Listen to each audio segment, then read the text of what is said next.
You're not using your breath. The breath is present, but it isn't participating in the sound. Essentially, you're still holding your breath and making the muscles do all the work.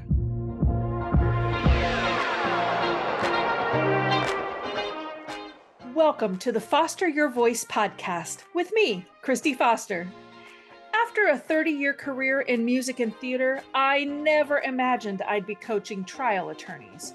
But once I entered your world, I quickly realized how critical and underutilized voice is in the courtroom. The truth is, you don't win trials with brute strength. You win with your voice. I'll give you tools to unlock your voice so you can communicate not just with purpose, but on purpose.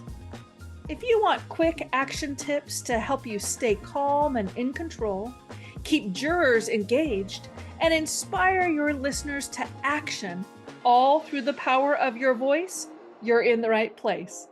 I'm Kristi Foster, and I'm here to help you foster your voice.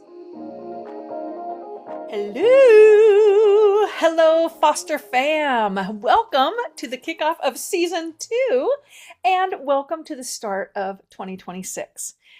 2025 was a difficult year for lots of folks, so I pray that your time of reflection bore some good fruit and some happy memories, and that you're eager and excited about what's to come in this new year. Now, as we forge ahead into season 2, I want to welcome any new listeners and share the standard format for each episode. I always start with a point of interest, a POI, if you will. These are taken from articles I've read, reels I've happened upon, or even just life exchanges that caused me to ponder and challenged my thinking in some sort of way. These usually are along the lines of learning, the neuroscience of learning, that is, and the process of building new neural pathways, or goal setting, tracking, and reviewing. These are constants in my life because I hold curiosity and learning as core values. So I like to share what I'm learning, what I'm thinking on, and then invite you to think on it with me. So if you ever wonder why these episodes move between mindset, neuroscience, and practical communication tools, this is why. The second part of each episode centers around a communication tip, which is the theme for the week. You'll see that theme on my social media posts, as my focus on my LinkedIn article, and in my blog as well. These tips cycle through what I consider to be my 4 main content pillars: breathwork for storytelling and for nervous system regulation, vocal technique, specifically around pitch, pace, melody, volume, and tone. These are the 5 vocal building blocks that I teach. Nonverbal communication, which is how you deliver your message in the courtroom and beyond. And the neuroscience of learning, so that I can help you become a better teacher and storyteller based on how jurors are geared to learn and listen to you. So, point of interest and communication tip. Today's point of interest is the word of the year. As promised, I've thought and prayed long and hard about this, so I would be ready to tell you my 2026 word on this episode. Now, 2025 was the year of consistency. I spent a good amount of energy trying to develop consistency in my life and in my business. Consistency of posting online with consistent messaging that was consistent with my content pillars. Consistency with my exercise. I really wanted to be able to confidently say that I was a walker, and specifically an outdoor exerciser. And I recognized that the folks that just get outside regardless of the weather and just get their body moving, those are the folks that I hold in high esteem, and I wish myself amongst them. And then consistency with my goals, setting up scorecards and tracking systems to be able to keep accurate record of what I was and was not doing. And not to toot my own horn, but I'm really good at tracking things. I've got charts for everything. what I'm eating, how much water I'm drinking, sleep I'm getting, household chores I'm doing, types of activity, gratitude, contributions, moods and hormone changes, projects, creativity, weight fluctuations, how many times I'm flossing my teeth. I even keep a chart on the categories of excuses that come up each month. So I'm a tracking queen. But, and here's what feels kind of dumb to say out loud, but even though I've been faithfully and consistently tracking, I haven't been actually doing anything about the tracking. Like, I'm collecting all the data, but then not using the data.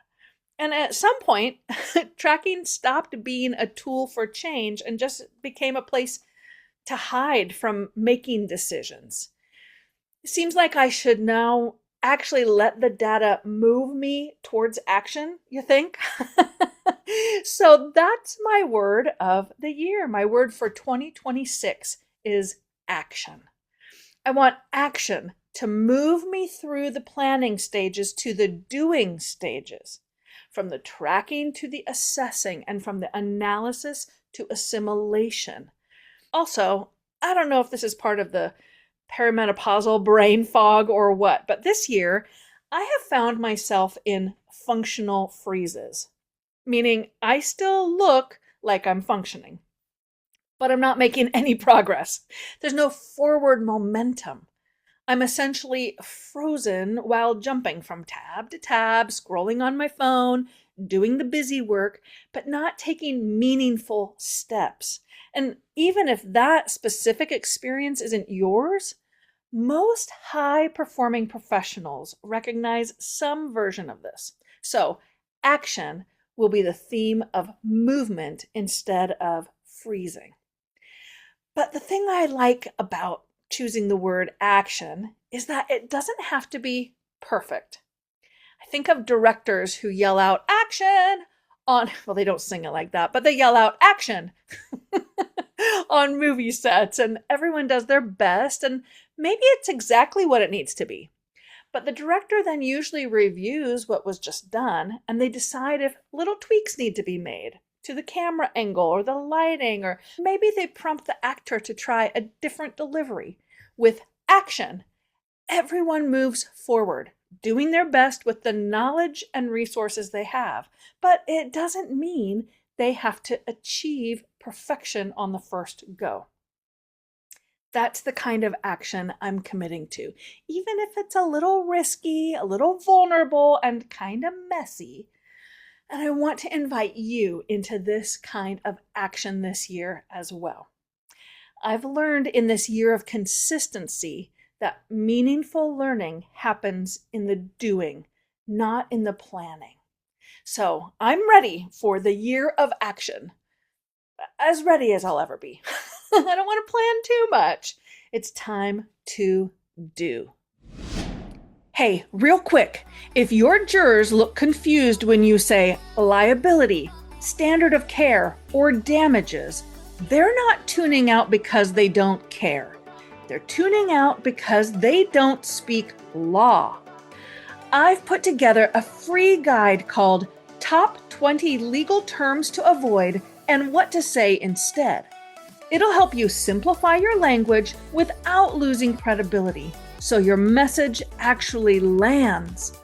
Download it now at fostervoicestudio.com/top20 or click the link in the show notes. All right, back to the episode. Now let's kick this year off with a tip about breathing. Well, not exactly how to breathe, but how to use the breath once you've taken it in. I suppose we should just cover quickly that the best kind of breathing for public speaking situations is one that is low and slow. You've maybe heard me talk about this before, and you're familiar with the term belly breathing or breathing from your diaphragm. That's the kind of breath mechanism that will support a calm nervous system and create muscular freedom for your vocal cords.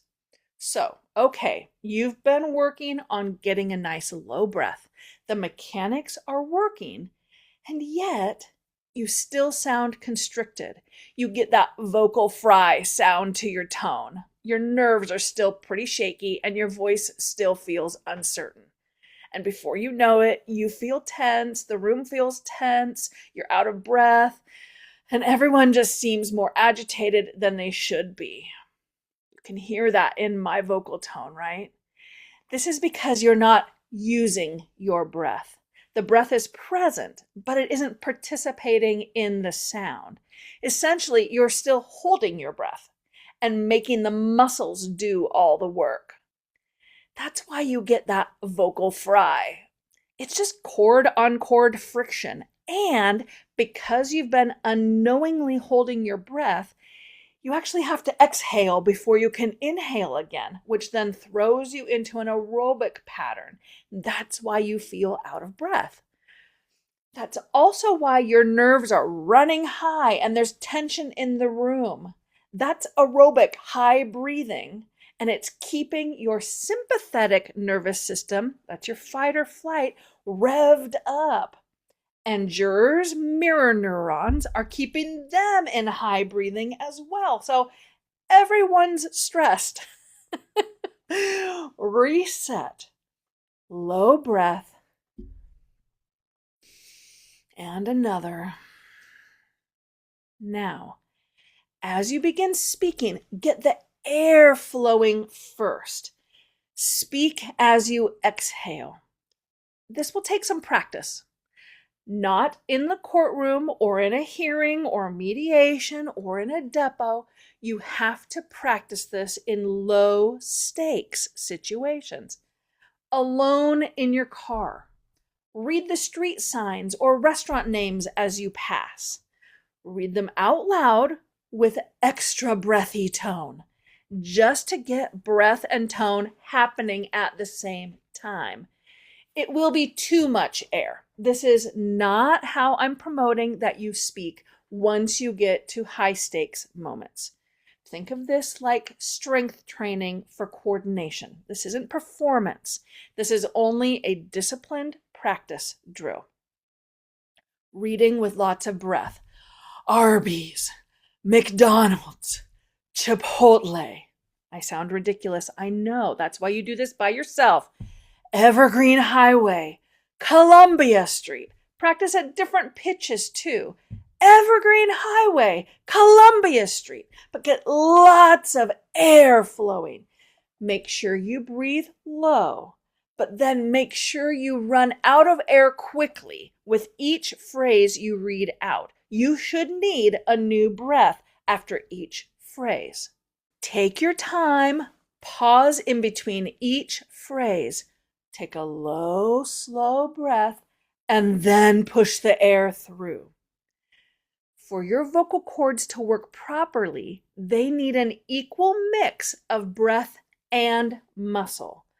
Breath coming up from the breathing column creates a vacuum effect and draws the vocal cords together towards each other, and then the muscles begin their vibration. You have likely been eliminating the breath aspect altogether and making the muscles do all the heavy lifting. That's why you get vocally fatigued at the end of a long speaking day. That's why you get locked into a monotonous vocal pattern that makes the jury tune out. Keep practicing your low breathing, but also practice using your breath.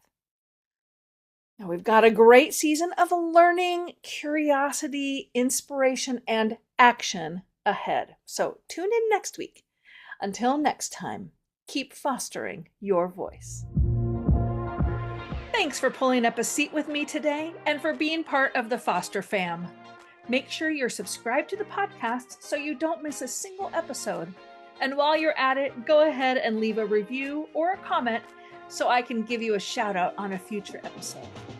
During the week, you can find me on Instagram at Foster Voice Studio, where I'm dropping little nuggets of vocal technique and leadership wisdom. You can also join my mailing list by visiting fostervoicestudio.com or by clicking the link in the show notes. I'll send a weekly vocal tip every Tuesday directly to your inbox. Until then, keep fostering your voice.